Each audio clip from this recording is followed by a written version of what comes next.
Olá, espero que esteja tudo bem com você. Eu fui convidada para conversar com vocês nesses minutinhos para falarmos sobre um assunto extremamente importante e fundamental, que são as alterações comportamentais e emocionais que o Covid-19 nos colocou, né, como seres humanos. Talvez você se pergunte: existem alterações emocionais e comportamentais por causa do Covid? E a resposta é sim, existem. E é fundamental que pessoas que trabalham com segurança, que trabalham pensando na redução de danos, que trabalham pensando no cuidado de outras pessoas, estejam conscientes dessas alterações. Então, esse é o meu papel nesses próximos minutinhos. Meu nome é Lidiane Mello, eu sou enfermeira de formação e nos últimos anos, né, principalmente nos anos de pandemia, eu vim acompanhando vários profissionais de saúde, principalmente, que são os maiores, meus maiores alunos, vamos dizer assim, né, as pessoas com quem eu estou mais próximo, mas também pessoas de várias empresas e de diversos setores, multinacionais, empresas de TI, empresas de logística, e esse assunto tem se tornado extremamente importante dentro das instituições, porque ele traz uma série de alterações que nós não estávamos acostumados, ou pelo menos não tínhamos essa consciência. Então, esses próximos minutinhos aqui, nós vamos falar sobre as alterações comportamentais e emocionais que a Covid-19 nos impôs. Eu vou compartilhar com vocês aqui o meu material. Qualquer coisa vocês me sinalizem aí se estão vendo, se não estão vendo, tá bom? E quando a gente fala então de alterações emocionais e comportamentais, talvez você possa se perguntar, Lid, mas isso começou quando? E eu arrisco a dizer que isso começou praticamente junto com o decreto, né, do mais alto nível da Organização Mundial de Saúde sobre a pandemia do novo coronavírus, que até então era novo, nós não conhecemos muito, então esse decreto lá em 30 de janeiro, que nós já estávamos em um surto, e que a gente ia ter que aprender a lidar e a saber o que fazer com esse novo vírus que estava circulando já, então, por várias partes do mundo. Naquele momento, como eu falei para você, arrisco dizer que naquele momento também surgiram as alterações emocionais e comportamentais, muito ligadas, talvez você tenha sentido isso em algum nível, em algum grau, relacionados ao medo que todos nós tínhamos, porque é comum, né, nós seres humanos termos medo daquilo que a gente não conhece, ou daquilo que é misterioso, e de fato aquilo que a gente não conhece. Então, nós não conhecíamos o vírus muito bem, a gente não conhecia as formas de lidarmos com ele, as formas de evitarmos a contaminação, a gente não sabia as formas de prevenção, a gente não sabia como cuidar e a gente não sabia várias coisas. E isso em nível mundial. Então, nós fomos, ao longo do processo de transmissão e da circulação do vírus pelo mundo, aprendendo, né, sobre cada peculiaridade desse vírus. E aí esse aqui é uma página que está lá no site da Organização Mundial de Saúde, falando então que só de casos confirmados, né, foram mais de 564 milhões, 126 mil, 546 casos confirmados, e esse vídeo aqui, essa página já é um pouquinho antiga, talvez de junho, julho, não me recordo exatamente, de casos confirmados, lembrando, né, que no começo a gente não tinha teste, como é que a gente ia fazer, enfim, os testes demoraram a chegar, depois os testes vieram, nem todos os países tiveram condições de testar a população, e depois nós tivemos, com certeza esse número já cresceu bastante, e nós tivemos aí minimamente, né, conhecidos mais de 6 milhões de pessoas que morreram por conta da Covid-19. Então, uma das maiores números de mortes por conta de uma doença viral, possa ter sido por Covid, e a gente sabe o quanto de impacto isso causou e ainda causa, né, em todos nós. E uma das coisas que eu falei, né, que eu acho que começou junto com a pandemia, foram as alterações emocionais e comportamentais, e elas estão muito relacionadas, e aqui eu trago dados da Organização Pan-Americana de Saúde, falando do desencadeamento, então, dos casos, do aumento dos casos de ansiedade e depressão. No Brasil, por exemplo, nós que já fomos considerados um dos países mais felizes do mundo, um país alegre, hoje já somos considerados um dos mais ansiosos do mundo. E com certeza a pandemia de Covid-19 fez com que a gente subisse cada vez mais nesse ranking aí dos países ansiosos e com depressão. E a gente está falando aqui do mundo todo. Também no Jornal da USP vocês conseguem, tem esse estudo que mostrando, né, a prevalência de depressão e ansiedade e estresse pós-Covid-19.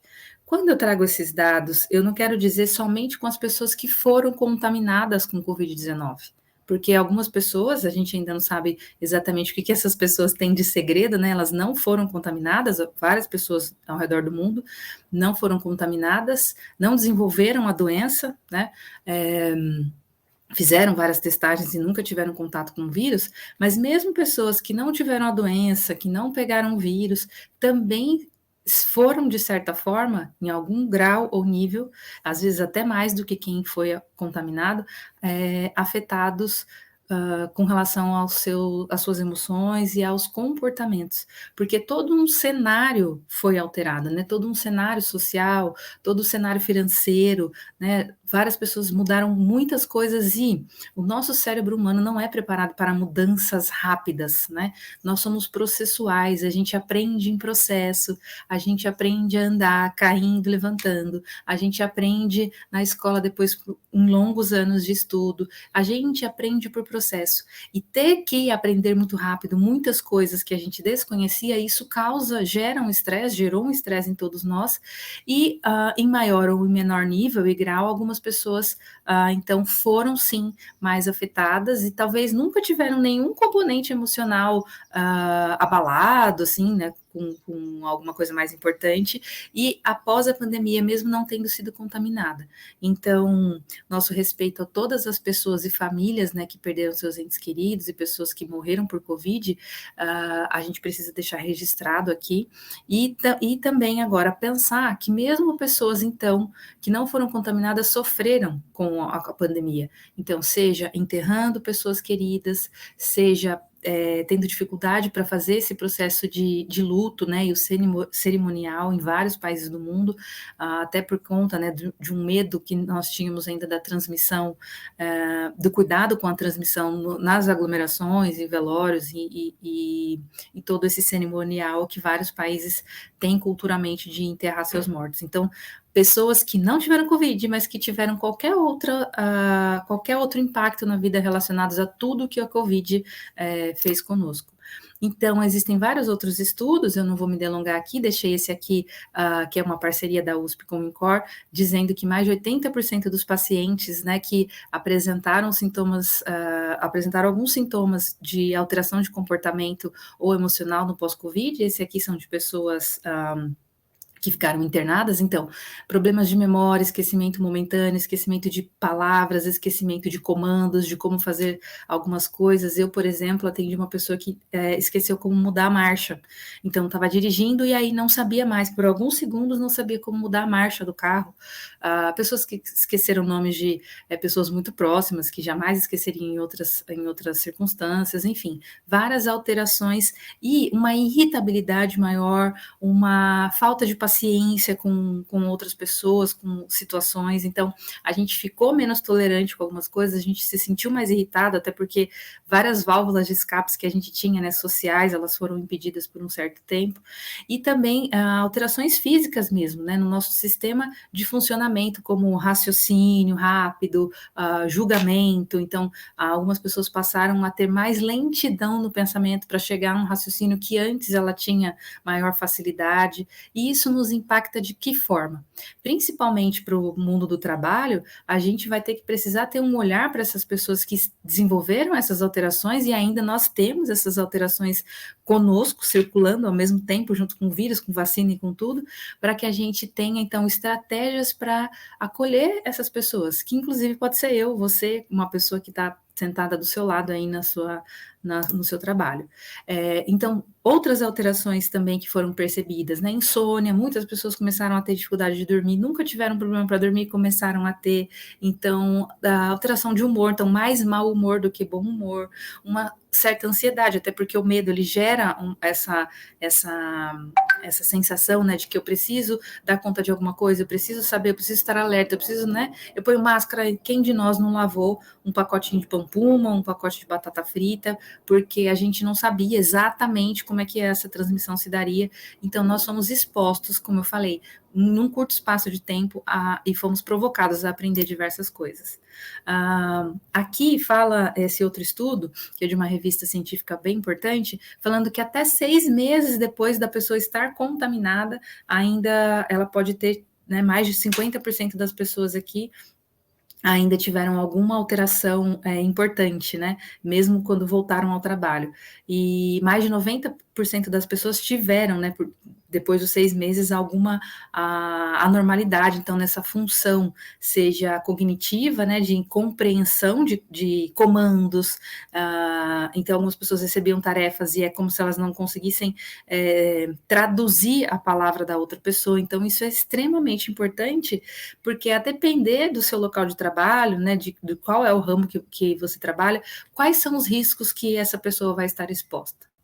E a quais riscos ela vai poder expor outros colegas. Se ela tiver que tomar uma decisão rápida e ela não conseguir, se ela precisar entender uma tarefa antes de executar, ou se ela faz uma tarefa manual, né, que ela precisa seguir passos de segurança e ela tem lapsos de memória. E com isso a gente quer dizer o quê? Então vamos fazer todo mundo, vamos para casa se cuidar, porque não tem, né, a gente não vai saber em que momento essas alterações podem acontecer? Não. Né, o que a gente vai fazer é estarmos conscientes que isso pode estar acontecendo, para que se você ou seu colega, se você perceber um colega ou esse colega seu tendo acesso a essa informação que a gente está falando aqui, ele possa procurar então a ajuda, né? Ele possa inclusive procurar outras estratégias. Então, por exemplo, eu atendi, como eu falei, né, tive um grande número de profissionais de saúde. Então, quando ele não se lembrava, por exemplo, de um termo, eu ajudava essa pessoa a descrever o que ela queria dizer, para daí ela chegar naquele termo, e aí o termo vinha. Com o passar do tempo, o desenvolvimento, então, dessa cognição, e ter acesso, né, a palavras, até brincar de palavras-chave, palavras cruzadas, tem alguns aplicativos que, para você formar palavra, isso ajudava. Então, a nossa proposta, a nossa intenção é que, estando consciente dessas informações, a gente possa buscar ajuda e o quanto antes. E essa aqui é uma outra notícia que saiu na Folha de São Paulo, que o Brasil vive a segunda pandemia, né? A gente estava vivendo, essa aqui foi em julho, se eu não me engano, falando que nós estamos vivendo a pandemia de saúde mental, com multidão de deprimidos e ansiosos, que faz a relação, né, com aqueles primeiros estudos, e inclusive, né, como sou especialista em suicidologia, ou seja, a pessoa que estuda o fenômeno comportamento autodestrutivo, que envolvem os processos relacionados, inclusive, ao suicídio, e ao luto por suicídio, e a pós-venção, então aquilo que nós fazemos depois que um suicídio acontece, para prevenir outros suicídios.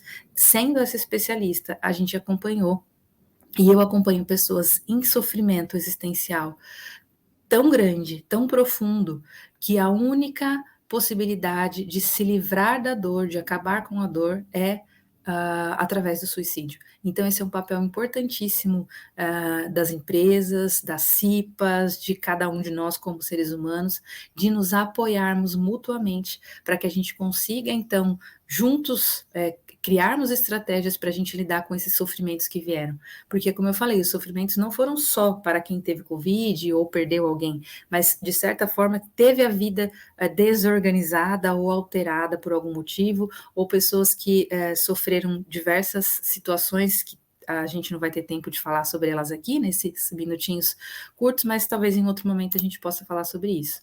E aí eu trago essa figura do iceberg para a gente ter, então, uma figura, né, se você é um profissional que precisa gerir pessoas e você cuida de pessoas, ou mesmo que você seja uma pessoa operacional, você ter claro esse iceberg para você saber que existem algumas alterações, né, relacionadas ao comportamento e às emoções por conta do Covid, né, depois da pandemia ou ainda, né, no que nós estamos convivendo com o Covid, que são as alterações físicas e motoras. Então, algumas pessoas que ficaram com alguma debilidade, principalmente as que tiveram algum tipo de internação, então é visível, né, você bate o olho, é como um iceberg, aquela ponta você enxerga.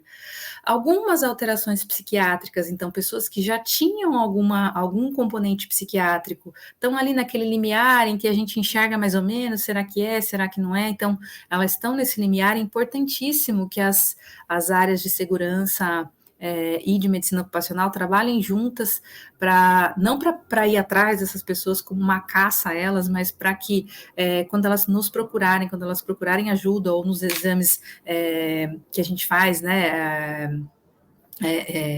Nossa, me fugiu a palavra, tá vendo? É culpa do Covid. Que a gente faz de controle, né? Os exames que a gente faz anuais para as empresas. Gente, me fugiu total a palavra. Eu tive Covid, né? Deve ser isso.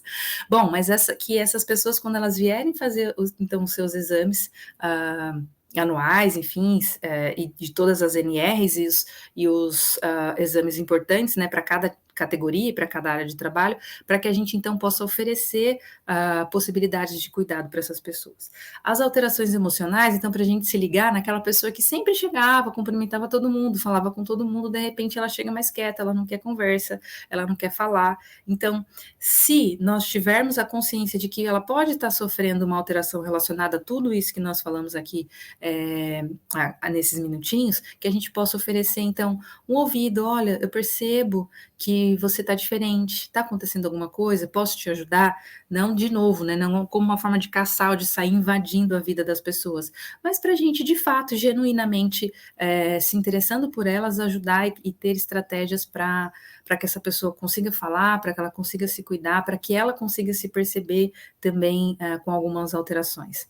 As alterações sociais, eu gosto de falar algo que eu percebi muito. Então, por exemplo, não necessariamente a pessoa está empregada, né? Está aí no seu trabalho, ela continua na sua empresa, não mudou nada, mas na empresa da mulher, na empresa do marido, na empresa de alguém que tinha uma parcela, né, de contribuição na renda familiar. Então, todas essas alterações, teve gente que teve que mudar de casa, reduzir o padrão, pessoas que precisaram mudar os filhos de escola, e a gente sabe que quando mexe com filhos, a gente tem alguns sentimentos que podem nos afetar de alguma forma. Então, não que a empresa vá se responsabilizar por tudo isso, mas se a gente puder falar sobre essas alterações, quais são os caminhos, então, para recompor? Eu posso ter alguém que pode ajudar essa pessoa a cuidar das finanças, a organizar a finança para que ela consiga, aos poucos, voltar ao patamar que ela estava, ou, diante do cenário que ela está, será que eu posso conseguir reduzir uma taxa de juros? Enfim, ajudar as pessoas a criar canais para ajudas, isso é fundamental.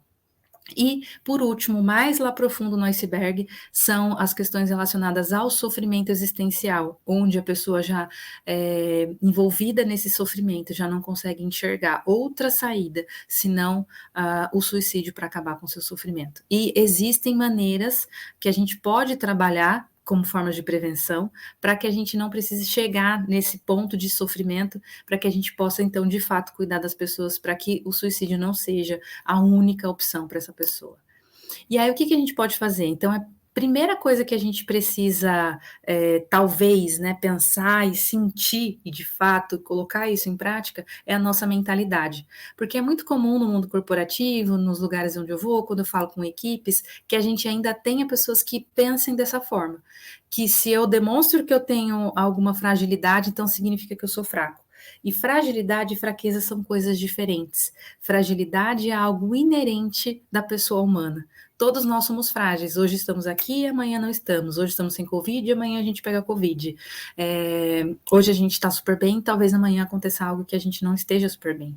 E isso não é fraqueza, sinal de que a gente não consegue, ou de que é mimimi. Já ouviram falar isso? Então, é bem diferente. Todos nós temos as nossas fragilidades, mas com todas as nossas fragilidades, a gente tem muita potência para fazer tudo que a gente nasceu para fazer e ser, se a gente entender isso, né? Se eu não trato aquela pessoa que, de repente, por alguma circunstância, um momento da vida, ela tá com uma fragilidade maior, né, para determinada situação, e então o que eu faço com ela? Então demite, ela não está conseguindo dar conta das coisas, né? E a gente sabe o quanto isso onera não só as finanças da empresa, o RH, etc., mas também a nossa vida pessoal, a vida pessoal do outro. Então, aquela pessoa que sempre foi um super colaborador, está passando por uma situação difícil, com certeza sempre vai valer muito mais o nosso esforço, a nossa atenção, o nosso cuidado, do que simplesmente a gente fechar os olhos e fingir que aquilo não está acontecendo. Então, olhar para as pessoas pensando nisso. Fragilidade é algo inerente da pessoa humana. Talvez a gente tenha uma capacidade maior de fingir que a gente não é frágil, de fingir que a gente é forte o tempo todo, mas de ser forte o tempo todo, uma hora essa máscara né? Essa máscara ou essa capa, essa carapuça, essa armadura, ela cai. E aí, às vezes, a gente já tá lá no sofrimento muito mais para baixo, lá no iceberg, e é aí que a gente não precisa chegar, né?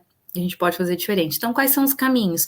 Identificar. Então, a gente treinar os olhares nossos, né, para as pessoas que sentam ao nosso lado, para as pessoas que trabalham, então, com segurança, cipeiros, enfim, toda a comunidade aí de trabalho, para a gente identificar essas alterações, para a gente ter caminhos, né, então, de cuidado, o que, que a gente vai fazer, para onde a gente vai mandar? Tem, claro, aqui, a empresa tem essa diretriz, nós vamos criar essa diretriz, e aí, por fim, acompanhar. Por quanto tempo? Enquanto essa pessoa estiver junto com você, eu que fui enfermeira de família sempre falava isso. Enquanto essa pessoa morar no meu território, ela é minha responsabilidade.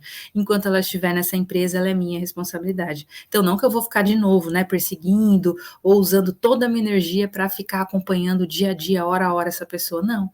Mas que eu trace com elas alguns passo a passo de cuidado e aí, né, nos periódicos, lembrei agora, nos exames periódicos, por exemplo, ou em cafés que a gente possa conversar para a gente saber como é que essa pessoa está caminhando na vida. Então, esse aqui é o iceberg do cuidado, né, das possibilidades. Então, é manutenção do acompanhamento da saúde para aquelas doenças que a pessoa já tinha, é a empresa poder fazer ações de divulgação e sensibilização para isso que a gente está fazendo, dizendo que sim, algumas pessoas podem ter alterações de memória, algumas pessoas podem ter alterações de raciocínio, de sono, né, de qualidade do sono, de alimentação. Então, como é que a empresa vai ter ações para promover o bem-estar? E isso a gente sabe que várias empresas no setor de qualidade de vida tem já algumas estratégias para isso, e se não tiver, vamos buscar essas estratégias, o suporte, rede de apoio, lembra para aquelas alterações sociais? Então, não necessariamente eu, empresa, vou fazer isso, mas eu vou ter canais, eu sei para onde mandar essa pessoa, eu já vi que tem um Instagram, um Face de alguém, um YouTube, que ajuda as pessoas a arrumar as finanças, eu sei que tem uma determinada área social que ajuda isso e aquilo, então, é essa busca, né, a gente também ter a nossa parte nesse latifúndio, né, que talvez é de encaminhar, de mostrar que existem possibilidades e não simplesmente fingir, não, esse problema não é meu. E as questões do desenvolvimento da saúde existencial, que daí, assim, todas as ações de preservação da vida, porque não é só setembro, né, não é só o setembro que tem que ser amarelo, a gente tem que cuidar da nossa saúde mental e da nossa saúde emocional ao longo do ano inteiro para a prevenção do suicídio.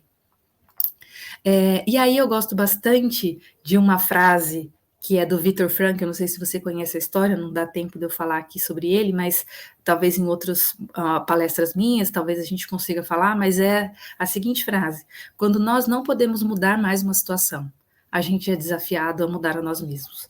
E eu acredito muito que a pandemia veio para nos desafiar a mudança, né? Que mudança? Algumas pessoas falavam assim, as pessoas vão sair transformadas da pandemia, né? Eu não acredito nisso, porque a gente só transforma aquilo que a gente acha que precisa, né?